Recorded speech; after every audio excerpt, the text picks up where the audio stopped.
ನಮಸ್ತೆ. 2/6/2026 ಮಂಗಳವಾರ, June 2, 2026 Tuesday. ಇನ್ನು ಕೆಲವು ವಿಷಯಗಳು ಮತ್ತು ಮೇಷರಾಶಿಗೆ ಇವತ್ತು ಇನ್ನೂ ಸ್ವಲ್ಪ ಹೆಂಗಿದೆ ಅಂತ ನೋಡೋಣ. ದ್ವಿತೀಯ ಅನ್ನುವ 2ನೇ ತಿಥಿ ಸಂಜೆ 7 ಗಂಟೆ 1 ನಿಮಿಷದವರೆಗಿದೆ. ತಿಥಿ ದೋಷವಿಲ್ಲ. ಆನಂತರ ಬರೋದು ತೃತೀಯ ತಿಥಿ, ಅದೂ ದೋಷವಿಲ್ಲ. ಸಂಜೆ 7 ಗಂಟೆ 2 ನಿಮಿಷದ ಮೇಲೆ ದಿನ ಪೂರ್ತಿ ಇರುತ್ತೆ. ಅದೇ ಥರ ಇವತ್ತು ನಕ್ಷತ್ರ ಮೂಲ ಮತ್ತು ಪೂರ್ವಾಷಾಢ. ಮೂಲ ನಕ್ಷತ್ರ ರಾತ್ರಿ 10 ಗಂಟೆ 6 ನಿಮಿಷದವರೆಗಿದೆ. ಮಂಗಳವಾರ ಮೂಲ ನಕ್ಷತ್ರ, ಆದರೂ ಅಮೃತ ಮತ್ತು ರಾಜ ಸನ್ಮಾನವನ್ನು ಕೊಡುತ್ತದೆ. ಹೀಗಾಗಿ ಶುಭವಾಗಿದೆ. ಈ ದಿನದಲ್ಲಿ ಆಂಜನೇಯರನ್ನು ಪೂಜೆ ಮಾಡುವಂಥದ್ದು ಅನುಕೂಲವನ್ನು ಕೊಡುತ್ತದೆ. ಯಾಕೆಂತಂದರೆ ಪೂರ್ವಾಷಾಢ ನಕ್ಷತ್ರ, ಮೂಲ ನಕ್ಷತ್ರ 2 ಧನು ರಾಶಿಯಲ್ಲಿ ಬರುತ್ತದೆ. ಹಾಗಾಗಿ ಆಂಜನೇಯನ ಧ್ಯಾನ ಖಂಡಿತವಾಗಿ ಆರೋಗ್ಯವನ್ನು ಅಭಿವೃದ್ಧಿ ಕೊಡುತ್ತದೆ. ಅದು ಅಲ್ಲದೆ ಇವತ್ತು ಬಂದಿರುವಂಥ ಈ ಮೂಲ ನಕ್ಷತ್ರ ಒಂದು ಬಾಕ್ಸ್ ಅಂತಂದರೆ ರಾಶಿ ಕುಂಡಲಿ, ಅದರಲ್ಲಿ 4 ಕಾರ್ನರ್ ಇರುತ್ತದೆ. ಇದನ್ನು ಉಭಯ ರಾಶಿಗಳು ಅಂತಂತೀವಿ. ಅಂದರೆ 4 ಕಾರ್ನರ್ ಅಂದರೆ ಏನರ್ಥ ಅಂತಂದರೆ ಮೀನರಾಶಿ, ಮಿಥುನ, ಕನ್ಯಾ ಮತ್ತು ಧನುಸ್ಸು. ಇದು 4 ಕಾರ್ನರ್. ಈ ಒಂದು ಕಾರ್ನರಲ್ಲಿ ಅಂತಂದರೆ ಮೇಲೆ ಇಲ್ಲಿವರೆಗೆ ಇದ್ದಿದ್ದ ಗುರು, ಅಂದರೆ ಮಿಥುನದಲ್ಲಿ ಇದ್ದಿದ್ದ ಗುರು ಕರ್ಕಾಟಕಕ್ಕೆ ಬಂದಿದ್ದಾಯಿತು. ಆದರೆ ಚಂದ್ರನು ಬಂದಿರೋದು ಇವತ್ತು ಮೂಲ ನಕ್ಷತ್ರದಲ್ಲಿ, ಅಂದರೆ ಧನುರ್ ರಾಶಿಯಲ್ಲಿ. ಇದು ಗೋಚಾರ. ಸ್ವಲ್ಪ ಜ್ಯೋತಿಷ ಕಲಿಯುವವರಿಗೆ ಈ ವಿಷಯಗಳು ಗೊತ್ತಾಗುತ್ತದೆ. ಇನ್ನು ಈಸಿಯಾಗಿ ತಿಳ್ಕೊಳ್ಳೋಕ್ಕೂ ಈಸಿ ಆಗುತ್ತೆ. ಆದರೆ ಈ ದಿನದಲ್ಲಿ ಏನಾಗಿದೆ ಅಂತಂದರೆ ಗುರುವಿನಿಂದ 6ನೇ ಸ್ಥಾನದಲ್ಲಿ ಚಂದ್ರನಿದೆ. ಒಂದು ಮಗು ಹುಟ್ಟುತ್ತೆ ಅಂತಂದರೆ ಹುಟ್ಟುವ ಮಗು ಜಾತಕದಲ್ಲಿ ಗುರು ಮತ್ತು ಚಂದ್ರನು ಒಂದಕ್ಕೊಂದು 6, 8 ಆಗಿ ಇರಬಾರದು.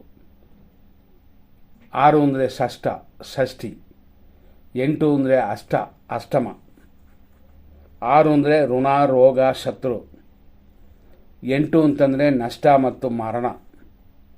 ಹಂಗಾಗಿ ಈ ದಿನದಲ್ಲಿ, ಅಂದರೆ ಇವತ್ತಿನ ದಿನದಲ್ಲಿ, ಅಂದರೆ 2ನೇ ತಾರೀಕು ಜೂನ್ ಮಂಗಳವಾರ ದಿನದಲ್ಲಿ ನಕ್ಷತ್ರ ಯೋಗವೆಲ್ಲ ಚೆನ್ನಾಗಿರುತ್ತದೆ. ಆದರೂ ಈ ಷಷ್ಠಾಷ್ಟಮ ದೋಷದಿಂದ ಇವತ್ತು ಹುಟ್ಟುವ ಮಕ್ಕಳು, ಇವತ್ತು ದಿನ ಪೂರ್ತಿ ಒಟ್ಟು 2.5 ದಿನಗಳು ಅಂತ, ಚಂದ್ರನು ಒಂದು ರಾಶಿಯಿಂದ ಮೂವಾಗಕ್ಕೆ 2.5 ಡೇಸ್ ಆಗುತ್ತದೆ, 2.5 ದಿನಗಳಾಗುತ್ತದೆ.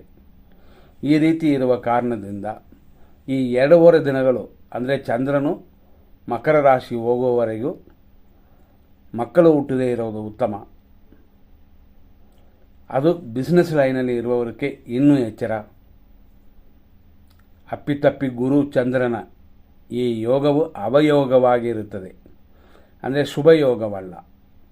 ಆದ್ದರಿಂದ ಯಾರೇ ಆದರೂ ಗುರು ಚಂದ್ರನ ಪೂಜೆ ಮಾಡಿಕೊಳ್ಳಿ. ಪೂಜೆಯಲ್ಲಿ ಎಲ್ಲ ಸರಿ ಹೋಗ್ತದ ಅಂತಂದರೆ ಇಲ್ಲ, 20% ಮಾತ್ರನೇ. ಆದರೂ ದೇವರು ದಯೆ ತೋರಿಸ್ತಾನೆ.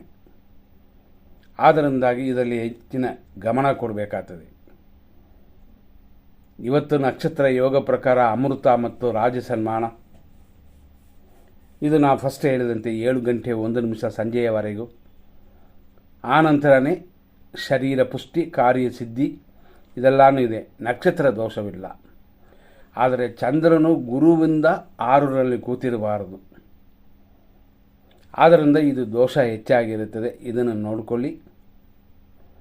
ಯಾರೆಲ್ಲ 2ನೇ ತಾರೀಕು, 11ನೇ ತಾರೀಕು, 29ನೇ ತಾರೀಕಲ್ಲಿ ಹುಟ್ಟಿದರೋ, ಅದರ ಜೊತೆಯಲ್ಲಿ ಆಸ್ಟ್ರೋ ನ್ಯೂಮರಾಲಜಿ ಪ್ರಕಾರ ಚಂದ್ರನ ನಕ್ಷತ್ರಗಳು ಅಂತ ಒಟ್ಟು 3 ನಕ್ಷತ್ರಗಳಿದೆ. ಮೊದಲನೇದಾಗಿ ರೋಹಿಣಿ, ಹಸ್ತ, ಶ್ರವಣ. ಈ ನಕ್ಷತ್ರದಲ್ಲಿ ಹುಟ್ಟಿದವರೆಲ್ಲ ಇವತ್ತು ಸ್ವಲ್ಪ ಪರಿಹಾರ ಮಾಡಿಕೊಂಡ್ರೆ ಉತ್ತಮ. ಅದರಲ್ಲೂ ನಿಮಗೆ, ಅಂದರೆ ಹೆಣ್ಮಕ್ಕಳಾದರೆ ತಾಯಂದಿರಾಗಿದ್ದರೆ, ಮಕ್ಕಳು ಹುಟ್ಟದೇ ಇದ್ದರೆ ಉತ್ತಮ. ಆದರೂ ಡಾಕ್ಟ್ರ್ ಅಡ್ವೈಸನ್ನು ಖಂಡಿತವಾಗಿ ನೀವು ಕೇಳಲೇಬೇಕು. ಯಾಕೆಂದರೆ ನೀರು ಬತ್ತೋಗಿ ಅಥವಾ ಮಗು ಉಲ್ಟಾ ಆಗಿದ್ದರೆ, ಅಂದರೆ ಕೆಳಗಡೆ ಬರೋದಕ್ಕೆ ಸರಿಯಾಗಿಲ್ಲ ಅಂತಂದರೆ, ಪೊಸಿಷನ್ಗೆ ತಿರುಗಿಲ್ಲ ಅಂತಂದರೆ ಡಾಕ್ಟ್ರ್ ಹೇಳಿದಂತೆ ಕೇಳಬೇಕು. ಮಗು ಹುಟ್ಟಿದ ಮೇಲೆ ಪರಿಹಾರಕ್ಕೆ ಹೋಗೋಣ. ಇದು ಎಚ್ಚರವಾಗಿ ಗಮನದಲ್ಲಿ ಇಟ್ಕೊಳ್ಳಿ. ಇದರಲ್ಲಿ ಇವತ್ತಿನ ದಿನದಲ್ಲಿ ನಾವು ಈ ವಿಷಯಗಳನ್ನ ನೋಡಿದ್ವಿ ಅಂತಂದರೆ, ಚಂದ್ರನಿರುವಂಥದ್ದು ಇವತ್ತು ಮೂಲ ಮತ್ತು ಪೂರ್ವಾಷಾಢ ನಕ್ಷತ್ರದ ಮೇಲೆ ಅಂತಂದಿವೆ. ಬೆಳಿಗ್ಗೆ 5:52ರಿಂದ 8:37ವರೆಗೂ ಮೂಲ ನಕ್ಷತ್ರ 2ನೇ ಪಾದ. 1ನೇ ಪಾದ ಇಲ್ಲದೆ 2ನೇ ಪಾದ ಹೇಳ್ತಿರಲ್ಲ ಅಂತಂದರೆ, ಇದು ನನ್ನೇನೇ ಹೋಯಿತು. 1ನೇ ಪಾದ ರಾತ್ರಿಯಲ್ಲೇ ಹೋಯಿತು, ಹಂಗಾಗಿ 2ನೇ ಪಾದ ನಡೀತದೆ. ಆ ನಂತರ ಅಂದರೆ 8:38ರಿಂದ ಮಧ್ಯಾಹ್ನ 3:22ವರೆಗೂ ಮೂಲ ನಕ್ಷತ್ರ 3ನೇ ಪಾದ. ಆನಂತರ 3:22 ಮೇಲೆ 10:06ವರೆಗೂ 4ನೇ ಪಾದವಿದೆ ಮೂಲ ನಕ್ಷತ್ರ. ಇಷ್ಟಕ್ಕೆ ಮೂಲ ನಕ್ಷತ್ರವೇ ಮುಗೀತದೆ. ರಾತ್ರಿ 10:07 ಬೆಳಗಿನ ಜಾವ 4:50ವರೆಗೂ ಪೂರ್ವಾಷಾಢ ನಕ್ಷತ್ರ 1ನೇ ಪಾದ. ಈ ಪೂರ್ವಾಷಾಢ ನಕ್ಷತ್ರ ಅನ್ನೋದು ಶುಕ್ರನ ನಕ್ಷತ್ರ. ಅಪ್ಪಿತಪ್ಪಿ ಮಕ್ಕಳು ಹುಟ್ಟಿದ್ರು ಪೂರ್ವಾಷಾಢದಲ್ಲಿ ಹುಟ್ಟಿದ್ರೆ ಸ್ವಲ್ಪ ದೋಷಗಳನ್ನು ಕಡಿಮೆ ಮಾಡುತ್ತದೆ. ಅದೇ ಥರ ಬೆಳಗಿನ ಜಾವ 4:50 ಮೇಲೆ ಪೂರ್ವಾಷಾಢ ನಕ್ಷತ್ರದಲ್ಲಿ 2ನೇ ಪಾದ ಬರೋದರಿಂದ, 2ನೇ ಪಾದ ಅನ್ನೋದು ನವಾಂಶ ಕುಂಡಲಿಯಲ್ಲಿ ಶುಕ್ರನು ಎಲ್ಲಿರುತ್ತೆ, ಚಂದ್ರನು ಎಲ್ಲಿರುತ್ತೆ ಅಂತ ನೋಡುವ ಒಂದು ವಿಷಯವಿದೆ. ಇದೆಲ್ಲ ಲೈವ್ ಜಾತಕದಲ್ಲೇ ನಮ್ಮ ಹತ್ರ ತಗೋಬೇಕಾಗ್ತದೆ. ಇದರಲ್ಲಿ ವಿಶೇಷವಾಗಿ ಇವತ್ತು ಮಧ್ಯಾಹ್ನ 12:18ಕ್ಕೆ ಮಧ್ಯಾಹ್ನ ಅಂದರೆ ಕರೆಕ್ಟ್ ಸೆಂಟ್ರ್ ಟೈಮು ಅಂತ. ಇವತ್ತು ಇರುವ ಸಮಯದಲ್ಲಿ ಅಭಿಜಿತ್ ಮುಹೂರ್ತ ಇರೋದು 11:52ರಿಂದ 12:43. ಒಂದು ವೇಳೆ ಎಮರ್ಜೆನ್ಸಿ ಅಂತಂದರೆ ಇದನ್ನು ತಗೊಳ್ಳಿ, ಸೆಲೆಕ್ಟ್ ಮಾಡ್ಕೊಳ್ಳಿ. ಅಭಿಜಿತ್ ಅನ್ನೋದು ಒಂದು ನಕ್ಷತ್ರ. ಈ ಅಭಿಜಿತ್ ನಕ್ಷತ್ರ ಉತ್ತರಾಷಾಢ ನಕ್ಷತ್ರಕ್ಕೆ ಸೇರುತ್ತೆ. ಹಂಗಾಗಿ ಅಭಿಜಿತ್ ನಕ್ಷತ್ರದಲ್ಲಿ ಕೆಲವು ಶುಭ ಕಾರ್ಯಗಳನ್ನು ಮಾಡಬಹುದು ಅಂತ ಇದು ಋಷಿಗಳೇ ಆ ಕಾಲದಲ್ಲಿ ಕಂಡುಹಿಡಿದಿಟ್ಟಿದ್ದಾರೆ. ಆದರೂ ಅಭಿಜಿತ್ ಡೈಲಿ ಯಾವತ್ತಿರುತ್ತದೆ ಅಂದರೆ ಎಷ್ಟೊತ್ತಿಗೆ ಇರುತ್ತೆ ಅಂತಂದರೆ ಅಭಿಜಿತ್ತನ್ನು ನೋಡ್ಬೋದು, ಅಭಿಜಿತ್ ಮುಹೂರ್ತವನ್ನು ನೋಡ್ಬೋದು. ಆದರೆ ಅಭಿಜಿತ್ ನಕ್ಷತ್ರವನ್ನು ಆಗಲ್ಲ. ಆ ಅಭಿಜಿತ್ ನಕ್ಷತ್ರವನ್ನು ನೋಡಬೇಕು ಅಂತಂದರೆ ಅದಕ್ಕೆ ಸ್ವಲ್ಪ ಟೈಮ್ ತಗೊಳ್ತಿದೆ. ಅದರ ಲಿಸ್ಟು ನಾವು ಕೊಡ್ತೀವಿ. ಇವತ್ತು ವಿಜಯ ಮುಹೂರ್ತ ಮಧ್ಯಾಹ್ನ 2:26ರಿಂದ 3:18. ಅಮೃತಗಳಿಗೆ ಇರೋದು 2:55 ಮಧ್ಯಾಹ್ನದಿಂದ ಸಂಜೆ 4:43.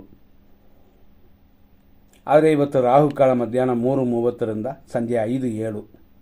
ಯಮಕಂಡ ಕಾಲ ಇರೋದು 9:05ರಿಂದ 10:41. ಇದೆಲ್ಲ ಇರಲಿ, 100% ಶುಭ ಸಮಯವನ್ನು ನೋಡೋಣ. ಯಾವುದೋ ಕೆಲವು ಕಾರ್ಯಗಳನ್ನ ಪ್ರಾರಂಭ ಮಾಡೋಕ್ಕೆ. ಆದರೆ ಹೊಸ ಕಾರ್ಯಗಳು ಇವತ್ತಿಗೆ ಸರಿಯಾಗಲ್ಲ, ಯಾಕೆಂದರೆ ಷಷ್ಠಾಷ್ಟಮ ದೋಷ ಅಂತ. ನನ್ನೆವರೆಗೂ ಗುರುವು ಶುಕ್ರನು ಏಕರಾಶಿಯಲ್ಲಿತ್ತು. ನಾಡಿ ಜ್ಯೋತಿಷ್ಯದಲ್ಲಿ ಅದನ್ನು ಸಂಜೀವಿನಿ ಯೋಗ ಅಂತಂತಾರೆ. ಈ ಸಂಜೀವಿನಿ ಯೋಗದಲ್ಲಿ ಹುಟ್ಟಿರುವ ಮಕ್ಕಳು ಶುಭವಾಗಿರುತ್ತಾರೆ ಅಂತ, ಉನ್ನತ ಯೋಗದಲ್ಲಿ ಇಟ್ಟಿದ್ದೀರಂತ. ಇದು ಎಲ್ಲಿವರೆಗಿತ್ತು ಅಂತಂದರೆ 1ನೇ ತಾರೀಕುವರೆಗೂ. 1ನೇ ತಾರೀಕು ರಾತ್ರಿಯಿಂದಲೇ ಚೇಂಜ್ ಆಗುತ್ತೆ. ಯಾಕೆಂದರೆ ಗುರು ಚೇಂಜ್ ಆಗಿ ಶುಕ್ರನ ಬಿಟ್ಟು ಬೇರೆ ರಾಶಿಗೆ ಬಂದಿದ್ದಾಯಿತು. ಆದರೂ ಅದು ಉಚ್ಚಸ್ಥಾನ. ನಿಮ್ಮ ಜಾತಕಗಳನ್ನ ನೋಡಿಸ್ಕೊಳ್ಳಿ. ಯಾರು ಜಾತಕದಲ್ಲಿ ಗುರು ಮೀನರಾಶಿಯಲ್ಲೋ ಅಥವಾ ಕರ್ಕಾಟಕ ರಾಶಿಯಲ್ಲೋ ಇತ್ತೋ, ಅಂದರೆ ಹುಟ್ಟಿರೋ ಟೈಮಲ್ಲಿ ನಿಮ್ಮ ಮಕ್ಕಳನ್ನು ನೋಡ್ಬೋದು. ಇವತ್ತು ಈಗ ಸೂಪರ್ ಟೈಮ್, 1 ವರ್ಷ ಚೆನ್ನಾಗಿರುತ್ತದೆ. ಆದರೂ ವಕ್ರ ಅಂತ ಒಂದು ವಿಷಯ ಬರುತ್ತದೆ. ವಕ್ರ ಅಂದರೆ ಉಲ್ಟಾ ಸುತ್ತೋದು ಅಂತ. ಇದನ್ನು ಸೈಂಟಿಸ್ಟ್ಗಳು ಒಪ್ಪೋದಿಲ್ಲ. ಯಾಕೆಂದರೆ ಗ್ರಹಗಳು ಉಲ್ಟಾ ಸುತ್ತುತ್ತದೆ ಅಂತ ಯಾರೂ ಹೇಳಲ್ಲ. ಆಂಟಿ ಕ್ಲಾಕ್ ವೈಸ್ ಅಂತಂದರೆ, ಕ್ಲಾಕ್ ವೈಸು ಅಂತಂದರೆ ಗಡಿಯಾರ ಮುಳ್ಳು ಹೆಂಗೆ ಸುತ್ತದೋ ಅದು clockwise. Anticlockwise ಅಂತಂದಾಗ ಉಲ್ಟಾ ಬರೋದು ಅಂತ. ಅದು ಕೆಲವು ಕಾರಣಾಂತರಗಳಿಂದ ಆ ರೀತಿ ಆಗುತ್ತದೆ. ಅಂದರೆ ಸೂರ್ಯನಕ್ಕೆ 7ನೇ ಸ್ಥಾನದಲ್ಲಿ ಬರುವ ಗ್ರಹಗಳು ಆ ರೀತಿ ಸುತ್ತುತ್ತದೆ ಅಂತ. ಹಾಗಾಗಿ ಯಾರು ಜಾತಕದಲ್ಲಿ ಮೀನದಲ್ಲಿ ಅಥವಾ ಕರ್ಕಾಟಕದಲ್ಲಿ ಗುರು ಇರುತ್ತೋ ಅವರಿಗೂ ಇದು ಯಾವ ರಾಶಿಯಾದರೂ ಈಗ ಒಳ್ಳೆಯ ಸಮಯ. ಗುರು ಧ್ಯಾನ ಮಾಡಿ, ಗುರುಗಳಿಂದ ಆಶೀರ್ವಾದ ಪಡ್ಕೊಳ್ಳಿ. ನಿಮ್ಮ ಶಕ್ತಿಗೆ ತಕ್ಕಂತೆ ದಾನ ಮಾಡಿ. ಅಂದರೆ ದಾನ ಅಂತ ನಾವು ಹೇಳುವಂಥದ್ದು ಸಾವಿರಗಳನ್ನು ಕೊಡಿ ಅಥವಾ ಅದು ಕೊಡಿ ಇದು ಕೊಡಿ ಅಂತ ಹೇಳ್ತಾ ಇಲ್ಲ. ಅವರವರ ಶಕ್ತಿಗೆ ತಕ್ಕಂತೆ ಕೊಡಿ. ಅವರ ಆಶೀರ್ವಾದ ಇಂಪಾರ್ಟೆಂಟ್. ಯಾಕೆಂತಂದರೆ ಗುರುವಿಗೆ ಮಕರ ರಾಶಿ ನೀಚ ಸ್ಥಾನ, ಅಂದರೆ ವಿತೌಟ್ ಪವರ್, 0 ಪವರ್. ಆದರೂ ಕಟಕ ರಾಶಿಯಲ್ಲಿ 5ನೇ ಡಿಗ್ರಿಯಲ್ಲಿ ಅದು ಪರಮೋಚ್ಚ ಸ್ಥಾನವನ್ನು ಪಡೆಯುತ್ತದೆ. ಪರಮೋಚ್ಚ ಅಂತಂದರೆ ರಾಜಾಗಳು, ಮಂತ್ರಿಗಳು ಅಥವಾ ಕೌನ್ಸಿಲರ್ಗಳು,